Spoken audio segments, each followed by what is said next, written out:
and welcome to this video to help you to understand the difference between formal and informal texts and identify which one is which.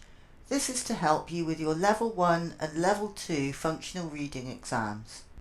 The aim is to look at the main differences between formal and informal text types. Can you think of what some of these might be? What does a formal and an informal text actually look like? Do you think this is formal or informal? And what about this one? We're also going to look at the main methods that each type uses. So how does the layout change? What's different between them? These clues will help you to understand what's written in the message. And we'll look at some examples of both formal and informal texts. Do remember to take notes while you read and watch the video. You can pause the video if you want to make some extra notes. So, formal or informal?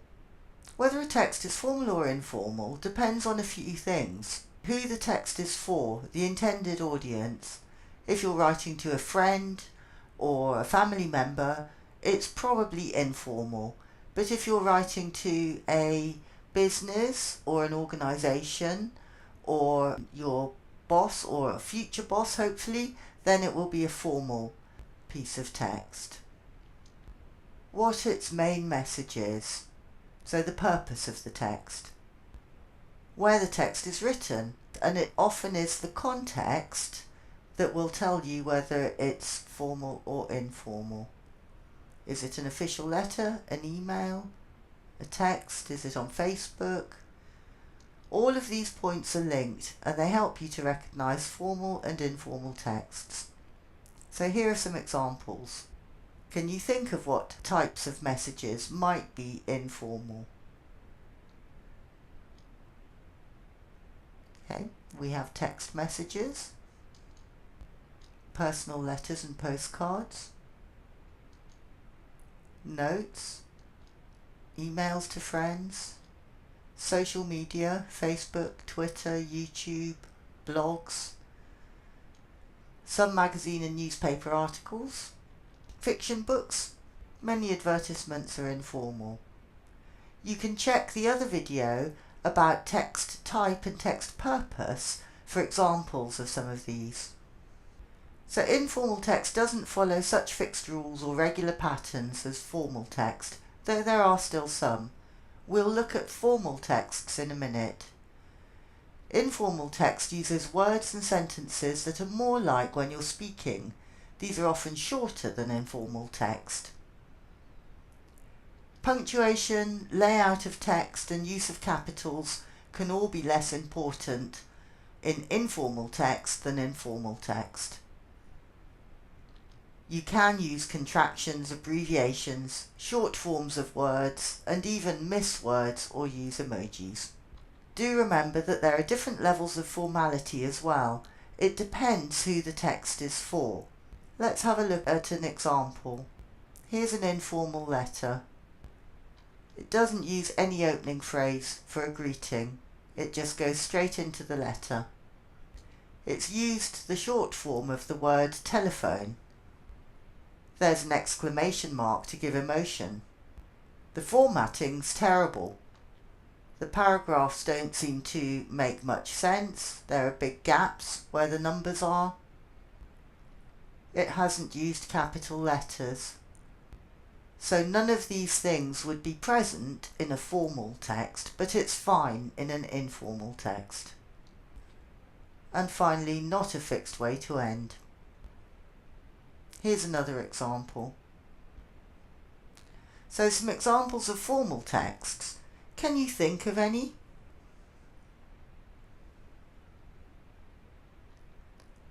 Official letters and documents, reports, information websites, technical summaries and instructions, academic work, some newspapers and magazine articles, and some blogs are some typical examples of formal text, but there are others. Formal text follows fixed rules depending on the text type. They usually have an introduction with an overview. They usually expand on each main point in separate paragraphs, so it's clearly laid out. They normally use strong arguments to back up their points. They have a conclusion, sometimes with actions to follow up, and they quite often use images or tables to help to make a point. The language in formal texts is normally more complex. Longer words are used in writing than in speaking. Longer sentences are also often used.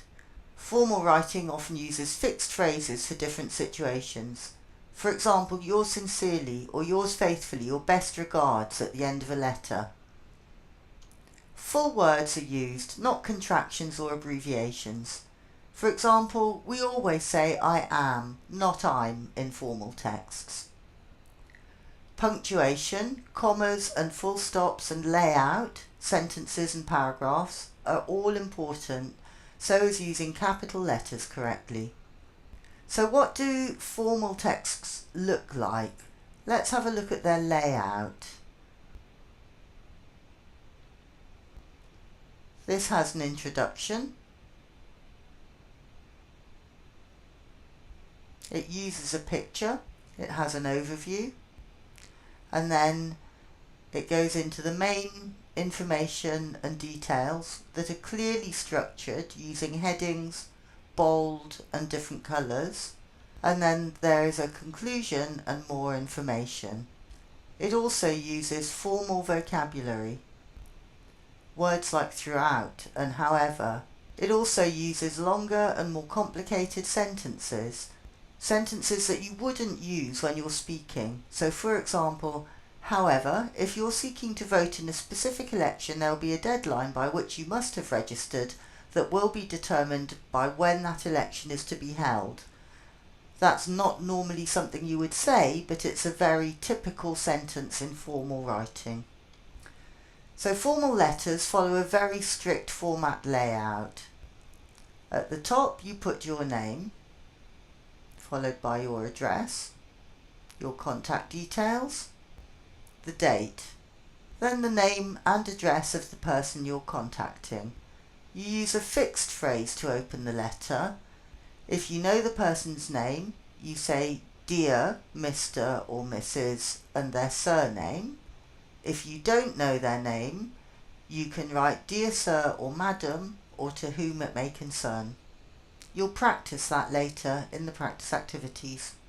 It also has an introduction, an overview with the main points. It has a conclusion and a fixed phrase to close the letter, your signature and your printed name. Different types of formal texts. What other different types can you think of?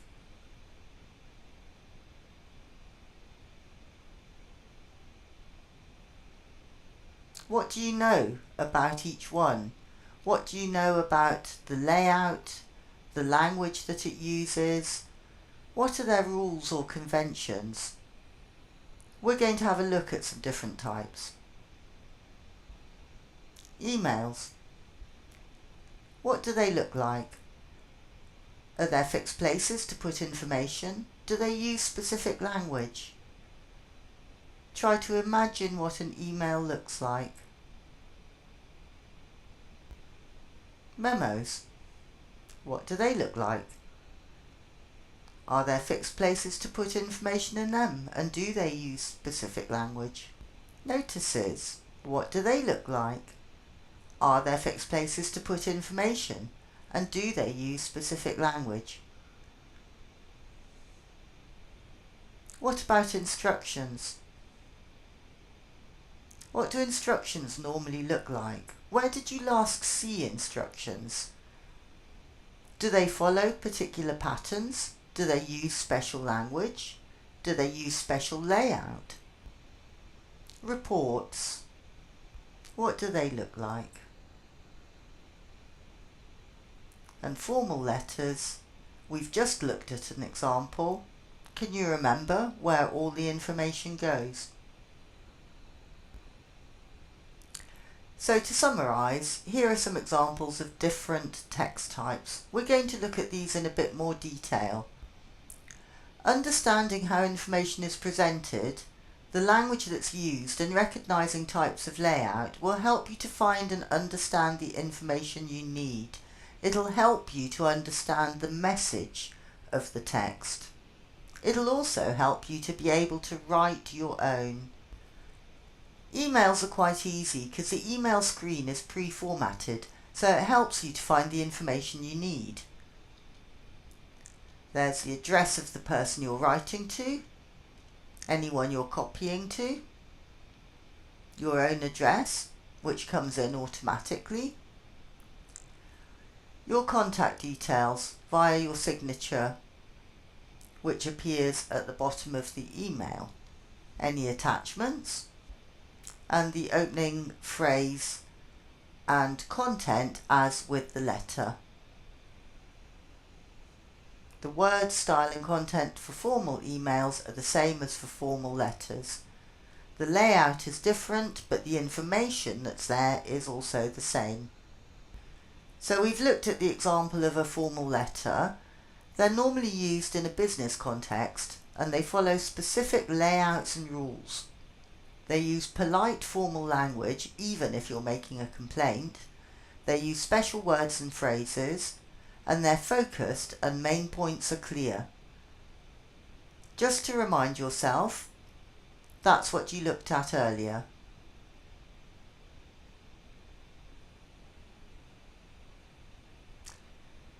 You can look at the different language that's used when we get to the practice activities on the website.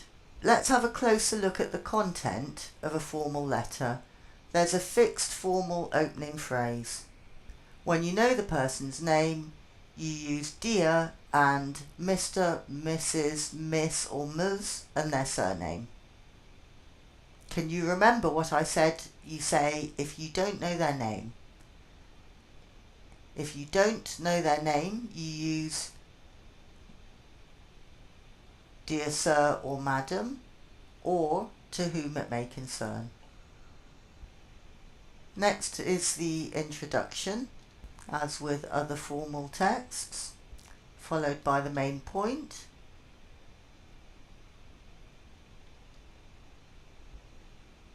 followed by more details,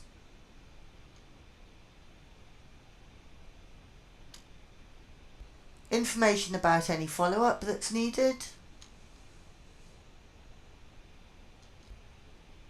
closing phrase repeating request for follow-up,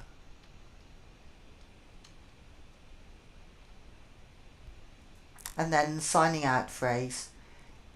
If you know the name of the person and you've used dear at the top, you sign out with yours sincerely. If you don't know the name of the person, you sign out with yours faithfully. Next we'll have a look at instructions. Instructions tell you how to do things. They normally use short, easy words. They're clear and easy to follow. They use pictures and diagrams to help you to understand. And they're broken into steps using bullet points or numbers. They also use headings to guide you. The Citizens Advice Bureau is there to give you a lot of help, so they have instructions on how to do many useful things. These instructions help you to write a letter of complaint. It's clear, it has an overview, there's a video to help to clarify the instructions. Sometimes pictures or diagrams are used instead. There are clear headings, it uses bullet points, short, clear and easy to read sentences, and the key points are in bold. Different instructions will look different, but the basic rules and layout are the same, so these are the things that you can look for. Reports also use standard layout features. Again, obviously this changes, but more or less they use the same layout features. Reports are normally giving facts, but they can also have personal opinion in them. The layout is divided into sections and it uses headings for the title, the introduction and background, how the information was collected or the method that was used, what was found or seen in the information, conclusions, any follow-up recommendations or advice, and any extra notes.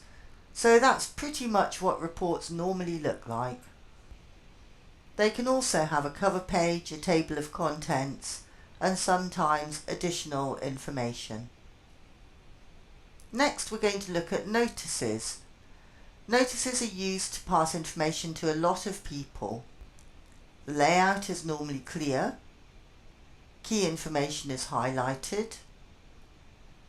Only important information is included. Clear headings are used.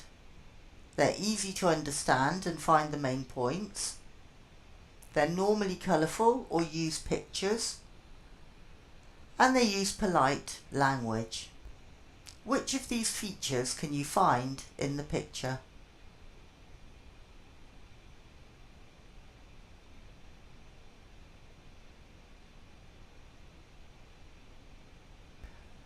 Memos are sometimes used to pass information around inside an office or business. They're normally printed on forms. They have fixed headings that include the company name, who it's to, and this can be one person or a group of people or everybody in the company, who it's from, the date, the subject, and the content of the memo, the comments. The contents usually information, instructions, or explanations of new processes.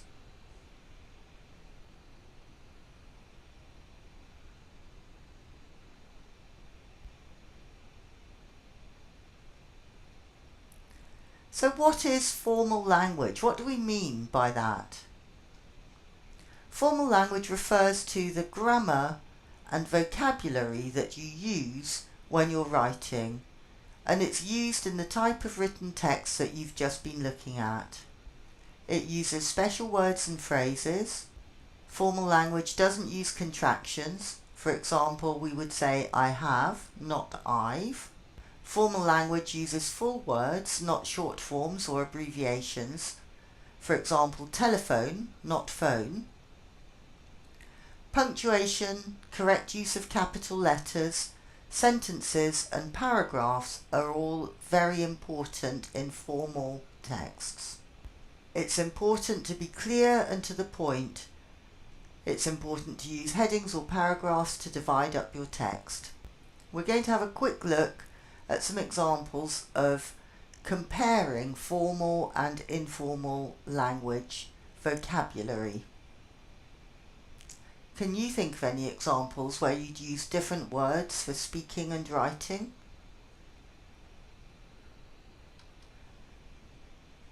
For example, hi Tom, would you normally say that speaking or would you write it in a formal text? What about chat? Like, let's have a chat. See you later. Or thanks a lot. What would the formal equivalents of these be?